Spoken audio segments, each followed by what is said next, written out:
Vítajte, milé deti. Pohodlne si sadnite, alebo ak chcete, môžete si aj ľahnúť. Pokúsime sa spoločne uvoľniť vaše telíčko, ktoré je po celom dni isto unavené. Pomaličky zavrite svoje očká a v mysli si predstavte, aký bol váš dnešný deň. Isto ste toho veľa zažili. Skúste pomaličky tieto myšlienky uvoľniť. Pustite ich preč, aby ste sa mohli lepšie sústrediť na náš dnešný príbeh. Uvoľnite si svoje telíčko. Najprv ruky, brúško a nakoniec nožičky. Teraz sa zhlboka nadýchnite nožtekom. Cítite, ako vám cez nožtek prúdi do tela vzduch a rozlieva sa v celom vašom telíčku. Teraz pomaly vydýchnite vzduch ústami. A ešte raz. Pomaly sa nadýchnite a pomaly vydýchnite. Hotovo? Dnes si rozpovieme príbeh o lienke a slonovi. Tento príbeh nám ukáže, že každý z nás vie pomáhať a prekonávať prekážky bez rozdielu, aký je veľký. Ste pripravení? Máte zavreté očká? Ak nie, tak ich zavrite a poďme spolu počúvať. Kedysi dávno v krajine plnej lesov a kvetov žila malá lienka menom Lianka. Bola maličká so 7 červenými bodkami na krídlach. Svojimi bodkami sa líšila od ostatných lienok, pretože jednu bodku mala výrazne väčšiu.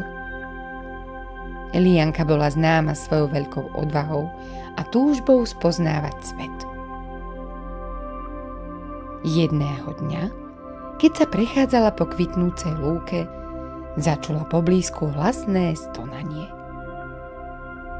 Rozhliadla sa okolo seba a uprostred stromov zbadala obrovského slona. Bol to starý, múdry slon menom Eliot. Vyzeral veľmi smutne a tak sa mu rozhodla prihovoriť. Čo sa ti stalo, slon Eliot? Spýtala sa Lianka opatrne. Eliot si zhlboka vzdychol. Strátil som svoj magický náhrdelník, ktorý chráni les pred zlými kúzlami.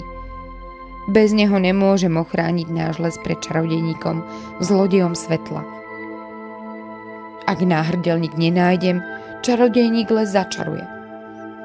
Vezme mu svetlo a už navždy bude les a všetci v ňom ponorení do hlbokej tmy. Lianka sa zamyslela. Neboj sa, Eliot, spoločne ho nájdeme.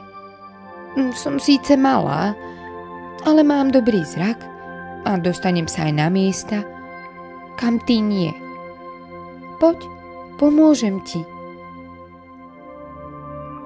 Spoločne sa teda vybrali hľadať slonov magický náhrdelník.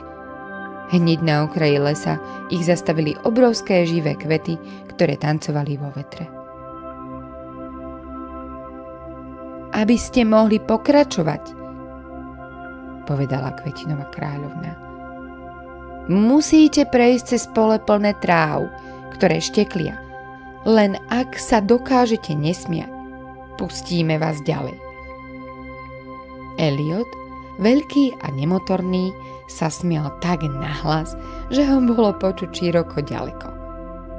Lianka však bola maličká a odvážna. Preletela ponad trávy a zašepkala Eliotovi do ucha. Zatvor oči a mysli na niečo smutné. Eliot si spomenul na chvíľu, keď stratil svoj náhrdelník a prestal sa smiať. Kvety ich pustili ďalej. A tak pokračovali v hľadaní. Po hodinách putovania krajinou dorazili do údolia, kde boli odložené všetky stratené predmety sveta. Lianka zbadala tisíce šperkov, kľúčov, dokonca aj staré topánky. No ako nájsť ten pravý náhrdelník? Elliot, aj keď bol obrovský, nevedel v tej hrbe stratených vecí nájsť svoj náhrdelník. Nedovidel na celé údolie. Lianka však mala skvelý nápad. Pozri, vyletím vysoko a pozriem sa zhora, zvolala na Elliota. Poletovala ponad rozsiahle údolie, až kým nezazrela záblesk zlata. Mám ho! Vykríkla. Elliot sa rozbehol smerom, ktorý mu Lienka ukázala. Až zbadal blišťaci sa náhrdelník aj on. Lienka, zachránila si ma a nie len mňa, ale celý les a zvieratká v ňom. Som ti veľmi vďačný za pomoc, zvolal Elliot. Keď sa natešení vracali z údolia domov, zjavila sa pred nimi temná postava. Bol to čarodejník, zlodej svetla. Nikdy nevrátim svetlo vášmu lesu. Už navždy ostanete v tme. Zasmial sa zlovestným úsmevom. Elliot bol pripravený bojovať.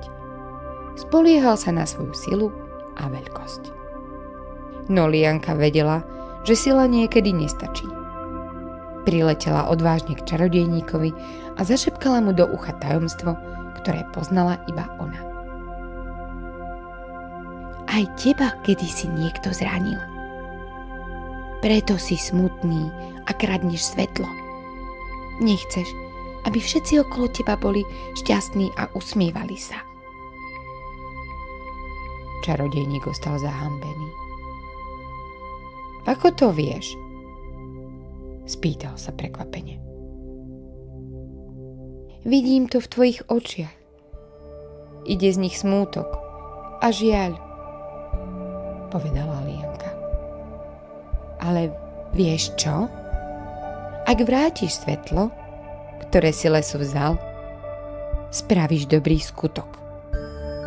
Svetlo, ktoré dáš iným, sa vždy vráti k tebe a naplní ťa to pocitom šťastia. Čarodejník napokon vrátil lesu svetlo a rozhodol sa, že už nebude škodiť iným. Keď sa Elliot a Lianka vrátili domov, celý les ich oslavoval. Lianka bola hrdinkou a Elliot si uvedomil, že aj keď je veľký a silný, niekedy práve tí najmenší dokážu to, čo sa veľkým nepodarí. Deti, páčil sa vám náš dnešný príbeh? Veríme, že áno.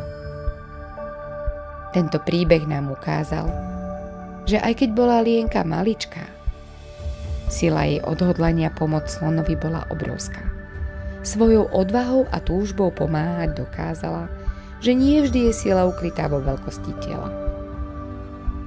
To isté platí aj v živote. Aj malí dokážu prekonávať prekážky a dosiahnuť veľké veci.